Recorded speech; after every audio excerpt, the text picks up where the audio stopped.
हाँ जी, good afternoon all of you बच्चा party and welcome again to our physics class. Students, आज हमारे पास है मीटर ब्रिज और स्लाइड वायर ब्रिज। बच्चा बहुत ही ज्यादा इंपॉर्टेंट आर्टिकल है और बहुत ही ज्यादा इजी है। मैं आपको सीधी सीधी सी बात बताता हूं कि स्लाइड वायर ब्रिज का यूज भी व्हीटस्टोन की तरह अननोन रेजिस्टेंस की वैल्यू को कैलकुलेट करने में होता है। यानी कि मैं अगर सिंपल से वर्ड में कहूं तो इसका जो प्रिंसिपल है वो है व्हीटस्टोन ब्रिज। इसका जो प्रिंसिपल है उसका नाम है व्हीटस्टोन ब्रिज। ठीक है, इसका प्रिंसिपल भी व्हीटस्टोन ब्रिज ही है। ठीक है, यानी कि इसका जो प्रिंसिपल है वो है व्हीटस्टोन ब्रिज।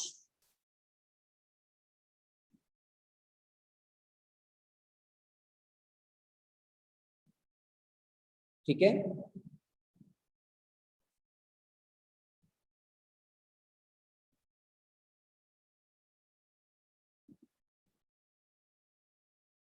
Wheatstone bridge. और व्हीटस्टोन ब्रिज क्या करता था, क्या कहता था व्हीटस्टोन कि मेरे पास 4 रेजिस्टेंसेस हैं। अगर 4 रेजिस्टेंसेस बैलेंस्ड पोजीशन में हैं then P by Q is equal to R by S, जिसमें S जो होता था वो अननोन रेजिस्टेंस होता था जिसकी वैल्यू होती थी Q by P into R के बराबर। Q by P into R के बराबर होती थी किसकी? अननोन रेजिस्टेंस की वैल्यू। मेरी बात को बड़े ध्यान से सुनिएगा बच्चा कि मीटर ब्रिज और slide wire works on the principle of Wheatstone bridge. और व्हीटस्टोन ब्रिज में हमारे पास 4 रेजिस्टेंसेस होते थे जिसमें से एक होता था अननोन और 3 होते थे नॉन रेजिस्टेंस। अगर वो बैलेंस्ड फॉर्म में आ जाते थे तो 2 की रेशियो नेक्स्ट 2 के बराबर होती थी। P by Q is equal to किसके इक्वल होता था? R by S के इक्वल होता था। और वहां से हम अननोन रेजिस्टेंस S की वैल्यू को बहुत इजीली कैलकुलेट करते थे Q by P into R। ठीक है, दिस इज द वैल्यू। अब स्लाइड वायर ब्रिज, इसकी कंस्ट्रक्शन क्या है? सबसे पहले इसकी कंस्ट्रक्शन पढ़ते हैं, उसके बाद इसकी वर्किंग पढ़ेंगे कि ये कैसे वर्क करता है। वैसे मुझे तो पता चल गया कि ये वर्क करता है व्हीटस्टोन ब्रिज पे बेस होके, कि ये व्हीटस्टोन ब्रिज पे बेस होके काम करता है। अब कैसे काम करता है, चलो जी बात करते हैं। सबसे पहले मेरे को लेनी है थिक कॉपर स्ट्रिप्स जो एक दूसरे से राइट एंगल बैंड है। थिक कॉपर स्ट्रिप्स मतलब आप कॉपर स्ट्रिप्स ले रहे हो तो कॉपर कलर भी मैं दे दूंगा, ऐसा ऐसा सा कलर है उनका। ये देखिए, ये कॉपर स्ट्रिप्स मैं ले रहा हूं जो एक दूसरे से राइट एंगल बैंड होंगे। एक तो ये कॉपर स्ट्रिप मैंने ले ली और दूसरी कॉपर स्ट्रिप मैंने ये ले ली बेटा। ये देखिए थोड़ा सा, ये देखिए ये मेरी दूसरी कॉपर स्ट्रिप है। ठीक है, और यहाँ ये एक कॉपर स्ट्रिप है बेटा पूरी और ये दूसरी कॉपर स्ट्रिप है। ये दोनों की दोनों कॉपर स्ट्रिप एक दूसरे से राइट एंगल बैंड है। इन दोनों कॉपर स्ट्रिप के गैप में भी हमने एक कॉपर स्ट्रिप लगा रखी है, इनके गैप में भी हमने एक कॉपर स्ट्रिप लगा रखी है, कुछ ऐसे। अब बात आती है कि कॉपर स्ट्रिप सर आप यूज क्यों कर रहे हो, तो मैंने आपको आंसर किया कि बच्चा copper is a good conductor of electricity. Good conductor मतलब इसकी कंडक्टिविटी बहुत अच्छी है, इसलिए मैं कॉपर स्ट्रिप का यूज कर रहा हूं। अब ये दोनों क्या, जो लोअर एंड है उनके बीच में मैंने एक वायर लगाई है जिस वायर की लेंथ है 1 मीटर और वो वायर जो है वो मैग्नीन से बना है। अब आपका क्वेश्चन आएगा कि सर मैग्नीन क्यों, तो मैंने कहा कि मैग्नीन एलॉय होता है। तो जैसे ही मैंने एलॉय कहा, मेरी ख्याल से आप लोग समझ गए होंगे कि मैंने एलॉय क्यों यूज किया है। जो नहीं समझे हैं मैं उनको बता देता हूं कि एलॉय के केस में रेजिस्टेंस टेम्परेचर पे डिपेंड नहीं करता। ये मीटर स्केल है बेटा, ठीक है, मीटर स्केल है बच्चा। ये आपका जिसकी लेंथ है 1 मीटर। ये देखिए बेटा, यहां मैंने मीटर स्केल लगाया और मैंने जो वायर लिया है, ये ब्लैक कलर का जो वायर है वो मैग्नीन वायर है। मैग्नीन एलोय होता है। एलोय के केस में अल्फा की वैल्यू 0 होती है। अल्फा की वैल्यू 0 होने के कारण R T is equal to R naught आ जाता है। ठीक है, अल्फा 0 होने के कारण R T is equal to R naught आ जाता है। बेटा ये बात याद रखिएगा आप लोग। ठीक है, मैंने यहाँ पे जो वायर यूज किया है वो है मैग्नीन वायर। ठीक है, ये बात आप ध्यान रखिएगा बच्चा कि मेरे पास यहाँ पे जो वायर है ए बी, वो है मेरा मैग्नीन वायर। ए बी मेरा मैग्नीन वायर। अब यहाँ पे मैंने कुछ टर्मिनल्स छोड़ दिए। एक टर्मिनल ये छोड़ दिया जहां से मैं कनेक्शन दे सकता हूँ, एक टर्मिनल ये, एक टर्मिनल ये, एक ये, और एक टर्मिनल मैंने यहाँ पे रखा। अब ये पहला जो गैप है, इस गैप में मैंने एक नॉन रेजिस्टेंस को फिक्स करना है। ऐसे ये मेरा बनेगा यहाँ पे एक नॉन रेजिस्टेंस। ऐसे यहां मान लीजिए मैंने एक नॉन रेजिस्टेंस लगा दिया,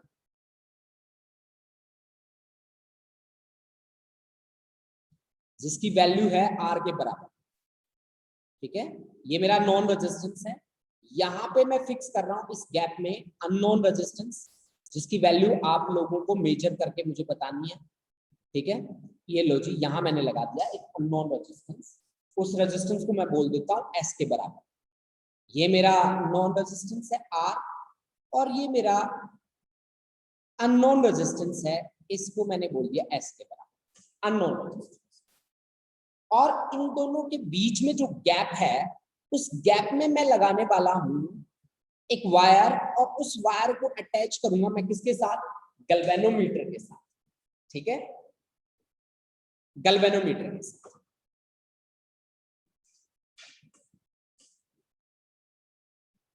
एक मिनट का ब्रेक दो बेटा मुझे।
हाँ जी बच्चा, तो हम आगे चलते हैं इसमें।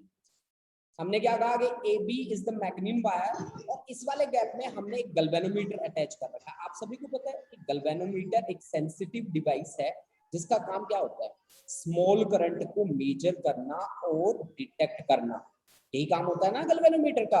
बिल्कुल, हमने यहाँ पे गैल्वेनोमीटर लगाया है, ठीक है, और इस गैल्वेनोमीटर को हमने किसके साथ कनेक्ट किया, एक जॉकी के साथ। ये ऊपर से निकल रहा है, देखो वायर के ऊपर से निकलने की ये निशानी होती है, मैंने इस तरह से ड्रॉ कर दिया इसको, ठीक है। और इसको फिर कनेक्ट कर दिया मैंने एक मूवेबल जॉकी के साथ, जो वायर के ऊपर क्या कर सकता है, मूव कर सकता है।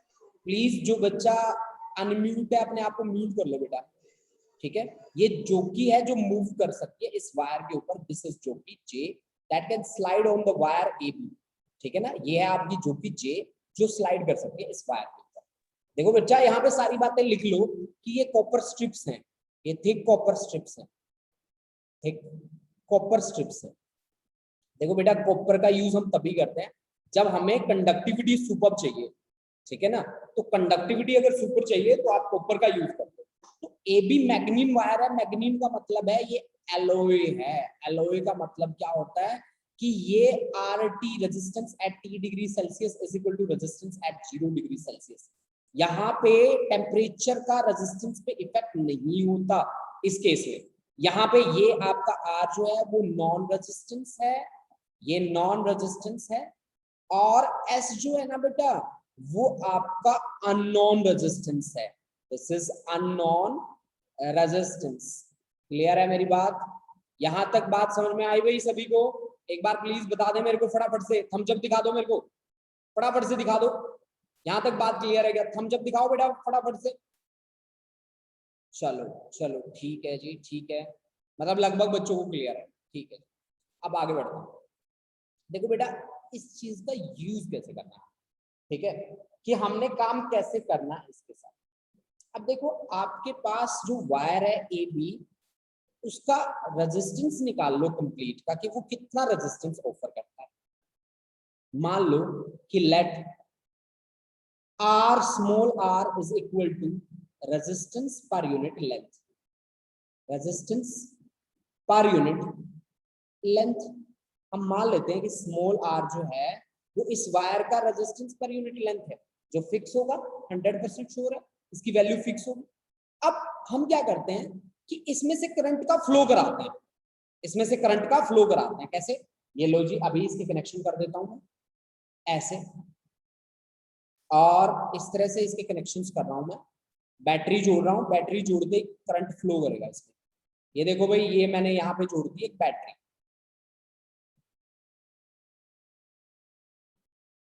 ठीक है, समझ रहे हो आप? ये ऐसे मैंने बैटरी जोड़ी, तो जैसे ही मैंने बैटरी कनेक्ट करी, करंट का फ्लो स्टार्ट हो गया।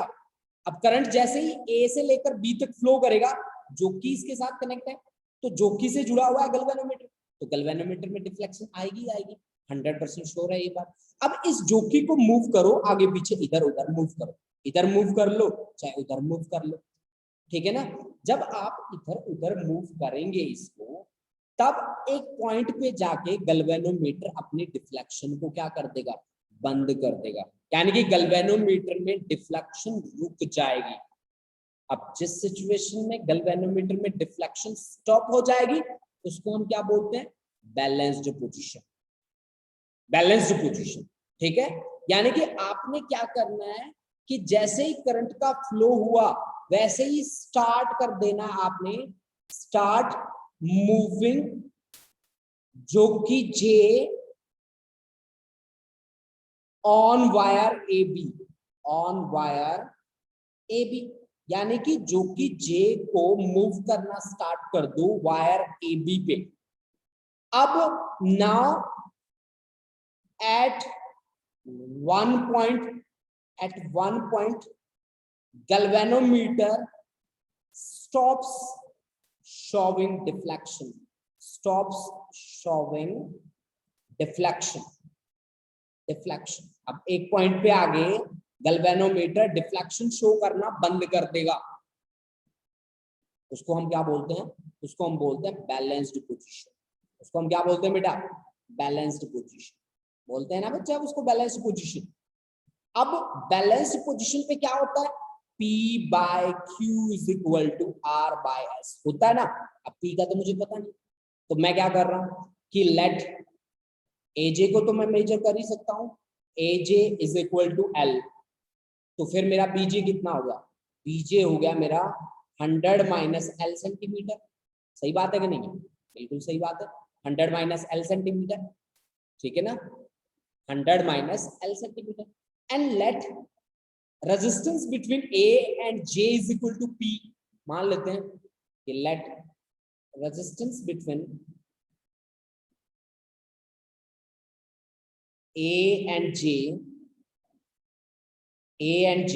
is equal to P and between B and J हम मान लेते हैं क्या, Q के इक्वल। तो यहाँ रेजिस्टेंस कितना है A और J के बीच P, और इसके बीच B और J के बीच कितना है Q, तो P की वैल्यू कितनी होनी चाहिए, R is equal to resistance upon length था ना भाई, बिल्कुल था जी।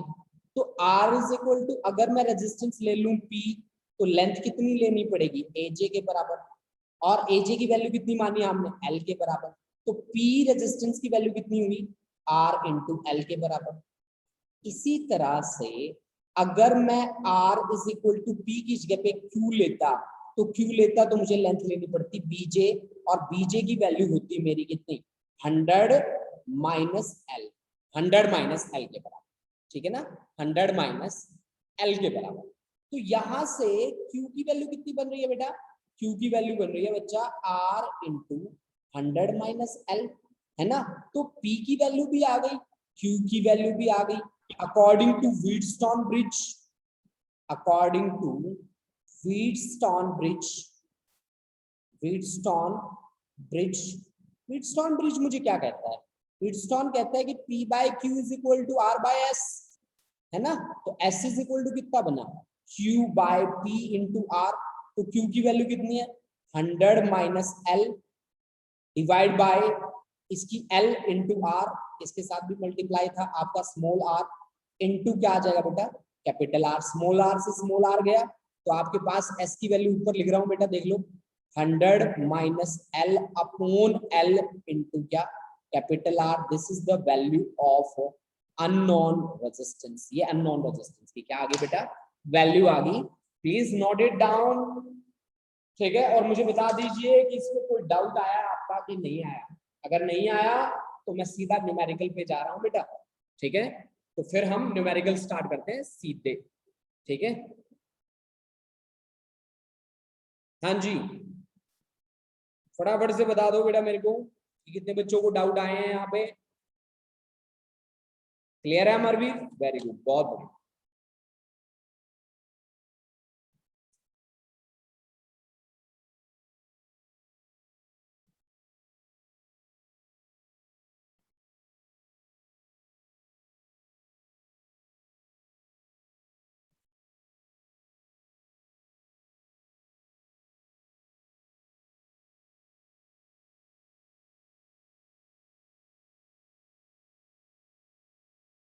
हाँ जी रविंदर, रिपीट कर दूं, ठीक है, ठीक है जी।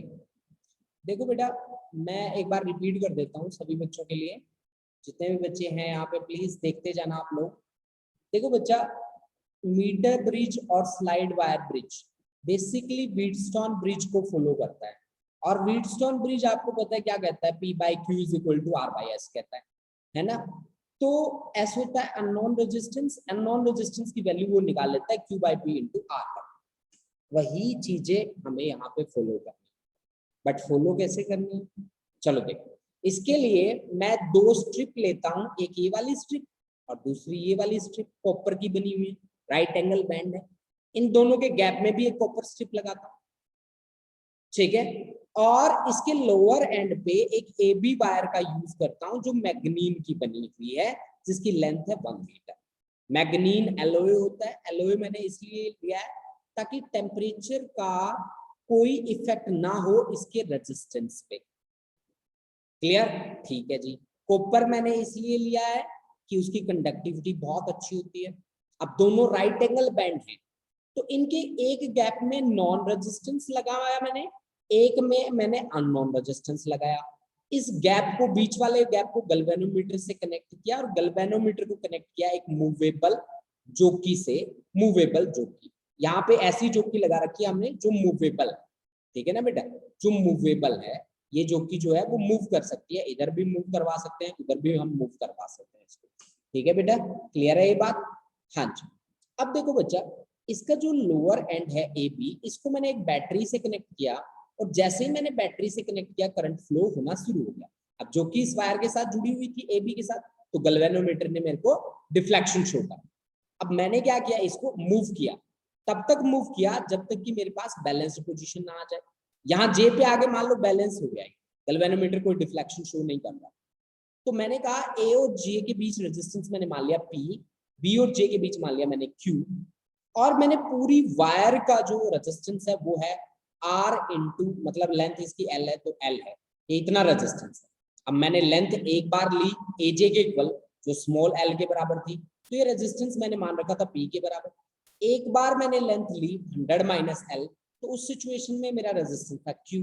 अब मैंने व्हीटस्टोन का डायरेक्ट यूज किया और वहां पे वैल्यू रख दी और एस की वैल्यू आपको बता दी 100 minus L upon L into R. This is the final result बच्चा, ठीक है ना? ठीक है, तो इस तरह से मैंने सॉल्व किया बच्चा इसको। अब मैं इसकी कुछ न्यूमेरिकल्स, कुछ असाइनमेंट्स मैं बना के लाया हूँ, तो वो न्यूमेरिकल्स मैं आपको करवाना चाहता हूँ बेटा, ठीक है? तो कैसे हम वो न्यूमेरिकल सॉल्व करेंगे, चलो जी उस पर बात करते हैं, ठीक है? देखिए जी, देखिए भाई आपकी स्क्रीन पे आपके सामने कुछ न्यूमेरिकल्स आने वाले हैं अभी, ठीक है? तो देखिए क्या न्यूमेरिकल आएगा। पहला न्यूमेरिकल देखिए, लकी ड्रॉ निकालते हैं अपने लिए। अरे ये तो दूसरे पे गया हुआ है, चलो जी ठीक है। देखो जी, हमारे पास सबसे पहला न्यूमेरिकल जो आया है वो कहता है the galvanometer in each of the two given circuit does not show any deflection. Find the ratio of resistors R1 and R2 used in these two circuits. ठीक है, R1 and R2 used in these two circuits. अब बताइए भी आप कैसे काम करेंगे इनके साथ, ठीक है? आपको R1 और R2 की रेशियो निकालनी है, बताइए कैसे काम करना पड़ेगा आपको। देखो भाई बच्चा, इस तरह के न्यूमेरिकल डील करने का मैंने आपको तरीका वैसे पहले भी बताया हुआ, लेकिन फिर से मैं आपको बता देता हूँ, ठीक है? देखो कैसे, देखो जी हमारा कॉन्सेप्ट क्या है, कैसे हम मुझे अप्लाई करना। ये रेजिस्टेंस है आपका P, ये होता है जी Q, ये होता है जी R और ये होता है जी S। यहाँ पे ये है जी आपका P, ये है जी Q और ये है जी R और ये होता है जी S। अब आपको पता है कि दोनों सिचुएशन कैसी हैं, दोनों सिचुएशन ऐसी हैं जिनमें गैल्वेनोमीटर कोई डिफ्लेक्शन शो नहीं करता। अगर गैल्वेनोमीटर कोई डिफ्लेक्शन शो नहीं करता तो P by Q must be equal to R by S। तो P by Q is equal to R by S। तो P की वैल्यू कितनी है, P की वैल्यू है 4, Q की वैल्यू कितनी है R1, R की वैल्यू कितनी है 6, S की वैल्यू कितनी है 9। तो 3 2 जा 6, 3 3 जा 9। तो आपके पास R1 की वैल्यू कितनी आ गई, 2R1 की वैल्यू आ गई 12। तो यानी कि R1 आपके पास आ गया कितना, 6 ओम आ गया जी, 6 ओम।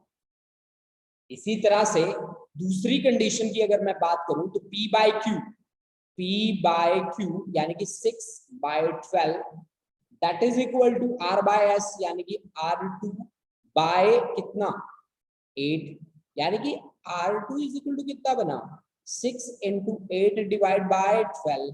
तो 3 4 जा 12, 3 2 जा 4 2 जा, यानी कि 2 2 जा 4 ओम। तो R2 की वैल्यू कितनी आ गई बेटा 4 ओम।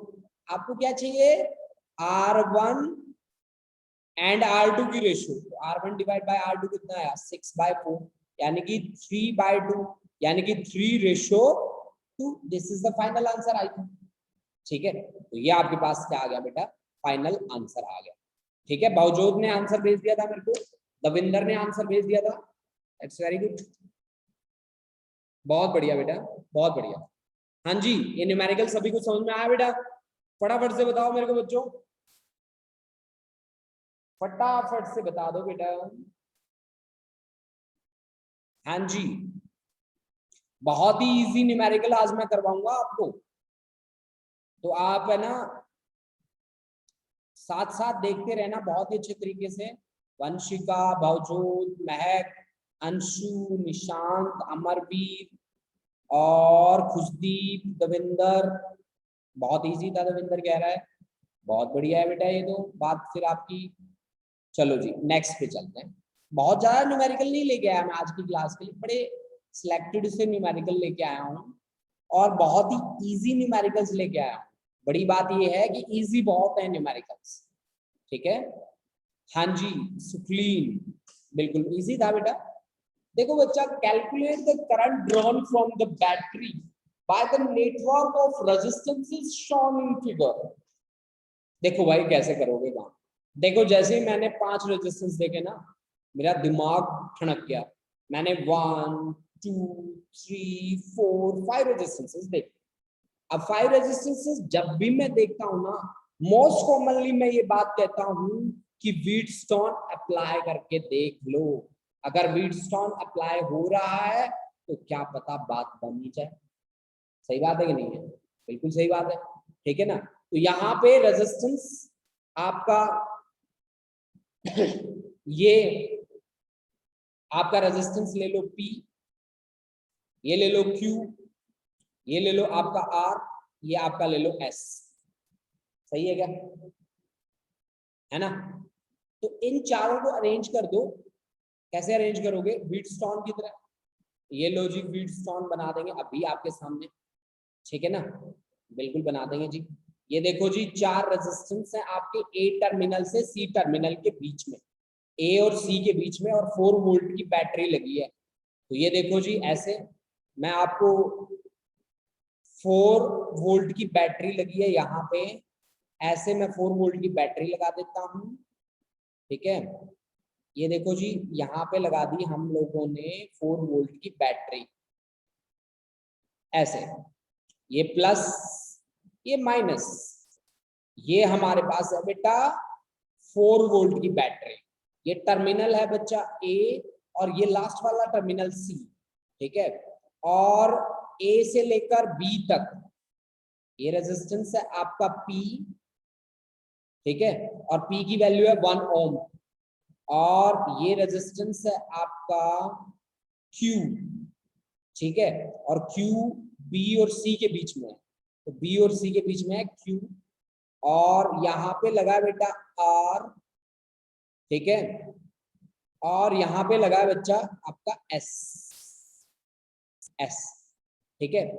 तो ये जो पॉइंट है, ये पॉइंट है आपका D। B और D के बीच में लगा है बेटा 5 ओम, B और D के बीच में लगा है बच्चे 5 ओम। तो B और D के बीच में एक रजिस्टर लगाना पड़ेगा मुझे। कुछ बच्चों का तो आंसर भी आ चुका है, बताओ, है ना। किसका आया आंसर मैं चेक कर लेता हूँ। दविंदर का, वेरी गुड, बहुत बढ़िया बेटा। देखो भाई बच्चा, अब मैंने क्या करा कि P की वैल्यू कितनी है भाई 1 ओम, Q की वैल्यू कितनी है जी 2 ओम, R की वैल्यू कितनी है जी 2 ओम, और S की वैल्यू कितनी है जी 4 ohm. P by Q 1/2 is equal to 1/2। हाँ जी, तो ये 5 ओम जो है उसको हमने नेग्लेक्ट कर दिया, क्यों? क्योंकि P by Q is equal to R by S की कंडीशन सेटिस्फाई हो रही है। अगर सेटिस्फाई हो रही है तो इसको क्या कर देंगे हम लोग, नेग्लेक्ट कर देंगे। अब इसको जैसे ही मैंने नेग्लेक्ट किया, मान लीजिए कि मैंने इसको नेग्लेक्ट कर दिया 5 को नेग्लेक्ट ऐसे करता हूं मैं, यहाँ से हटा देता हूँ इसको 5 को, ठीक है ना। ये लो जी मैंने इसको नेग्लेक्ट कर दिया, बिल्कुल कर दिया ना। ये देखो, ये देखो आप, मैंने इसको नेग्लेक्ट कर दिया, बिल्कुल ही कर दिया। अब मेरे P और Q किस में है, सीरीज में, और R और S किस में है जी, सीरीज में है। ये देखो ऐसे ऐसे अरेंजमेंट बन गया आप ये, ठीक है, कि ऐसे ऐसे हो गया ये P और Q, R और S, ऐसे हो गया, ठीक है ना। तो हमने यहाँ पे एक बैटरी कनेक्ट कर रखी है इनके टर्मिनल्स के थ्रू, और वो बैटरी है जी 4 वोल्ट की, ऐसे। ये लो भाई बच्चा पार्टी, फटाफट से कनेक्ट करते जाओ। ये पॉइंट A है, ये पॉइंट आपका C है, यहाँ पे एक रजिस्टर लगा है, यहाँ पे दूसरा रजिस्टर लगा है, यहाँ पे तीसरा लगा है, यहाँ पे चौथा रजिस्टर लगा है। तो पी रजिस्टर की वैल्यू कितनी है जी 1 ओम, क्यू रजिस्टर की वैल्यू कितनी है जी 2 ओम, ये आर रजिस्टर की वैल्यू कितनी है जी 2 ओम, एस रजिस्टर की वैल्यू कितनी है जी 4 ओम, और ये बैटरी कितने वोल्ट की है 4 वोल्ट की है। तो अब तो करंट निकालना बहुत इजी हो गया ना भाई, करंट निकालना बहुत इजी हो गया आपके लिए। ठीक है, अब आप करंट कैसे निकालोगे बच्चा, आप करंट निकालोगे 1 + 2 यानी कि ये हो गया बेटा 3, तो ऊपर लग गया आपका 3 और नीचे आ गया बेटा करंट रेजिस्टेंस कितना आ गया 4 + 2 यानी कि 6 और 4 वोल्ट यानी कि V = 4 वोल्ट, R = 3 × 6 पैरेलल में है ना, डिवाइड बाय 3 + 6 9, तो 3 3 जा 9 और 3 2 जा 6 यानी कि 2 ओम रिजल्टेंट रेजिस्टेंस आ रहा है। तो V = IR, I = V/R, तो V कितना है बेटा 4 और R कितना है बेटा 2, तो I = कितना आ गया बेटा 2 एम्पियर आ गया। पुनित बेटा 5 मिनट बाद ज्वाइन कर लेना बच्चा पार्टी, ठीक है 5 मिनट के बाद ज्वाइन करना बेटा, 10 मिनट के बाद बच्चे। आपका जो लेसन है उसकी टाइमिंग मैं बता देता हूं बच्चा आपको, 6 लेसन की टाइमिंग है बेटा 2:35, ठीक है हाँ जी 2:30 पे ज्वाइन कर लेना बच्चा, कोई दिक्कत नहीं है। हाँ जी आपको समझ में आया बेटा, 2 एम्पियर आपका आंसर आ गया बेटा। अच्छा मनवीर ने भेज रखा था मेरे को, निशांत ने भेज रखा था, खुशदीप ने भेज रखा था, महक ने भेज रखा था, मनवीर आपने 8 एम्पियर भेज रखा था पहले, ठीक करो बेटा उसको। अच्छा जी आगे बढ़ते हैं नेक्स्ट न्यूमेरिकल की ओर, हो सकता है नेक्स्ट न्यूमेरिकल आपको अच्छा लग जाए। ये देखो जी इस बार 6 रेजिस्टेंसेस की बात हुई है, ठीक है इसने कहा है कि 6 equal resistors each of value r are joined together as shown in figure, calculate the equivalent resistance across AB, ठीक है if a supply of EMF is connected across AB, compute the current through the arms DE and AB, DE और AB में से आपको current भी निकाल के बताना है, ठीक है। देखो भाई कैसे काम करोगे फिर आप, एक चीज देखो कि मैंने आपको बताया था कि अगर 6 रेजिस्टेंस बैलेंस पोजीशन में हो, ए और बी के बीच में कैसे काम करना है, इसको रिजॉल्व करना पड़ेगा पहले तो, कि मुझे यहाँ पे दिख रहे हैं 5 रेजिस्टेंसेस ऐसे 1 2 3 4 5, इस रेजिस्टेंस को मैं अलग ही रख लेता हूँ।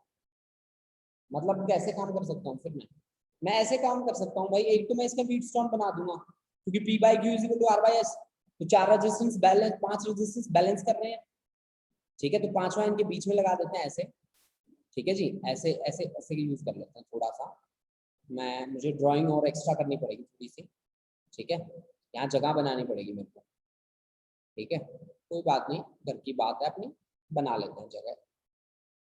ये देखो भाई मैं 4 रेजिस्टेंसेस तो ऐसे लगा दूंगा, ठीक है अच्छा एक रेजिस्टेंस मैं ऐसे लगा दूंगा, मैं बताता हूँ आपको मैं क्यों कर रहा हूँ ये सब कुछ, एक मैं यहाँ लगा दूंगा, पहले कनेक्शन वेरीफाई करने पड़ेंगे कि क्या मैं कनेक्शन सारे के सारे सही दे रहा हूँ क्या, है ना चलो जी वेरीफाई करते हैं। देखो जी अगर मैं इन पॉइंट्स का नाम रख दूं ए और इस पॉइंट का नाम रख दूं मैं बी, तो ए से जब मैं चलता हूं तो आर जहां पे लगा है मेरा, ठीक है वो ए से मैं चला तो मेरा कोई पॉइंट नहीं आया, मेरा पॉइंट आया फिर ई, ठीक है तो ई पॉइंट के बीच में कौन कौन रजिस्टर लगा है उसको मैं चेक कर लेता हूँ, पहले मैं यहाँ आ जाता हूँ सी पे, तो मान लीजिए कि मैंने एंट्री यहाँ पे ले ली सी पे, अगर मैं सी से एंट्री लूं तो सी से डी तक आर लगा है, ठीक है सी से डी तक आर लगा है और डी और ई के बीच में आर लगा है, सी से डी तक आर लगा है, तो ये पॉइंट मैं मान लेता हूँ डी, यहाँ पे एक रजिस्टर लगा लेता हूँ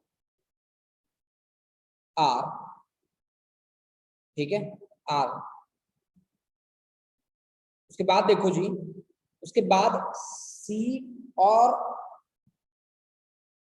आपके पास आगे कोई पॉइंट देखिए, यहाँ पे सी और डी के बीच, और डी और ई के बीच में भी आर है, डी और ई के बीच में भी आर है, तो डी और ई के बीच में आर, तो ई पॉइंट मैंने यहाँ पे लिया और इनके बीच में एक रजिस्टर फिक्स करना है मैंने।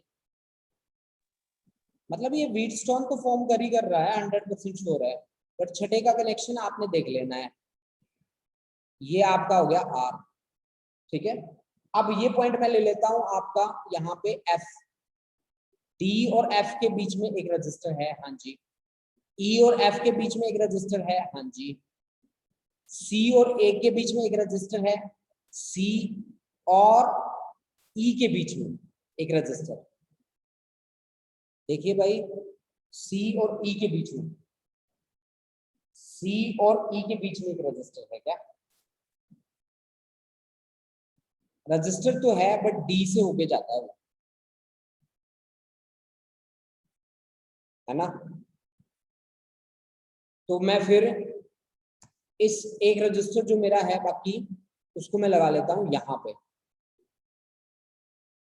पे लगा देता हूं एक रजिस्टर को, ऐसे ऐसे और ये ऐसे, और आर को मैं लगा देता हूं यहाँ पे, जो मेरा रेजिस्टेंस बाकी बचता है ना,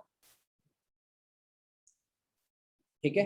एक जो बाकी बचता है, जैसे कि मैं ए से चला तो सी तक पहुंचा, सीधा बीच में कनेक्शन था, ठीक है। तो बीच में कनेक्शन था, अगर मैं सी की तरफ आ गया तो मैं उधर चला गया, अदरवाइज मैं इधर चला गया तो आर था, और आर से मेरे पास एक पॉइंट था जिसका नाम था ई, तो ई तक जब मैं आता हूं तो एक रजिस्टर लगा था, ठीक है। ई और डी के बीच में एक रजिस्टर लगा था, डी और सी के बीच में एक रजिस्टर लगा था, और इसके बीच में, मतलब अगर मेरे 5 रेजिस्टेंस एक दूसरे को बैलेंस कर रहे हैं, 5 रजिस्टर्स बैलेंस कर रहे हैं मेरे को, अगर मेरे को बैलेंस कर रहे हैं 5 रजिस्टर्स, ठीक है, तो जो 6 रजिस्टर लगाया है ना मेरा, उसको मैं किस में लिख देता हूँ, इनके पैरेलल में लिख देता हूँ, 6 रजिस्टर्स को इनके पैरेलल में ले आता हूँ। अब जैसे ही मैं पैरेलल में लेके आऊंगा, आपको पता है कि आप इसको क्या कर देंगे, मिनिमाइज कर देंगे, मतलब खत्म कर देंगे, इसको भूल जाएंगे। ये दोनों के दोनों ऊपर वाले किस में आ जाएंगे, सीरीज में, ये आर और ये आर किस में आ जाएंगे बेटा, सीरीज में। नीचे दोनों के दोनों आर और आर, जैसे हम पीछे काम किया था हमने, सेम, ये और ये भी आपके सीरीज में, और ये इनके आर किस में आ जाएगा, पैरेलल में आ जाएगा। आर किस में आ जाएगा बेटा, पैरेलल में, यानी कि इनका जो इक्विवेलेंट है, आर इक्विवेलेंट है, वो आएगा आपका 1/2r प्लस 1/2r और प्लस 1/r के इक्वल। यहाँ से आप रिजल्टेंट निकाल लीजिए, आपका फाइनल रिजल्टेंट यहाँ पे आपके सामने होगा, ठीक है। आपका फाइनल रिजल्टेंट आपके सामने, ठीक है। तो इस तरह से आप इनके साथ वर्क कर सकते हैं। मतलब देखने वाली क्या चीज है कि क्या 5 रेजिस्टेंसेस व्हीटस्टोन फॉर्म कर रहे हैं, अगर फॉर्म कर रहे हैं तो ठीक है, सीधा आप आगे बढ़ जाओ, कोई प्रॉब्लम नहीं है आपको, ठीक है। और छठे को उनके पैरेलल में रख दो, ठीक है, 6 को उनके पैरेलल में रख दो, ठीक है। तो आज की क्लास हम यहीं पे समाप्त कर रहे हैं बेटा, और मिलते हैं कल नेक्स्ट क्लास में नए कॉन्सेप्ट के साथ, ठीक है, क्योंकि इसके बाद मेरी 11th की क्लास है, ठीक है। हाँ जी, 11th का एक बच्चा अभी अभी ऐड किया है मैंने, आप ज्वाइन कर लेना बेटा मेरे को 2 मिनट के बाद। 11th का बच्चा जो ऐड हुआ है यहाँ पे, प्लीज आप मेरे को ज्वाइन कर लेना 2 मिनट के बाद।